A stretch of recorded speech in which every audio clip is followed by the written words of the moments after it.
Para sa ating huling balita, isang barangay councilor ang arestado matapos mahulihan ng mahigit 100,000 pisong halaga ng hinihinalang shabu sa operasyon ng otoridad sa Tawi-Tawi.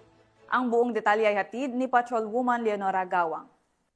Sabat ang 136,000 pesos mula sa isang barangay konsehal na umano'y kabilang sa regional target list sa isinagawang bypass operation ng PNP PDEA BARM sa barangay Tangga, Tandubas, Tawi-Tawi nito lamang Setyembre taong kasalukuyan. Kinilala ng mga otoridad ang suspek na si alias Wads, 43 na taong gulang, na residente at kasalukuyang barangay konsehal ng naturang lugar.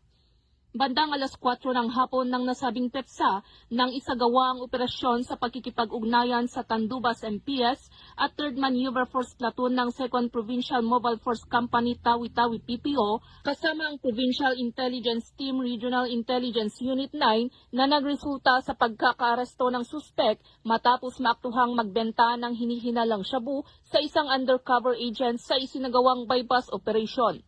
Nakumpiska mula sa suspek ang 4 na sachet ng hinihinalang shabu na may timbang na 20 gramo at nagkakahalagang 136,000 pesos, mga drug paraphernalia, mga cellphone, identification cards, pitaka at bypass money. Nasa kustodiya na ng naturang istasyon ang suspek at mahaharap sa kasong paglabag sa Section 5 ng Republic Act 9165 o Comprehensive Dangerous Drugs Act of 2002. Patuloy na hinihikayat ng PNP ang publiko na makipagtulungan sa mga otoridad sa pamamagitan ng pagbibigay ng impormasyon ukol sa mga ilegal na aktibidad upang mapanatili ang kapayapaan at kaayusan sa ating mga komunidad.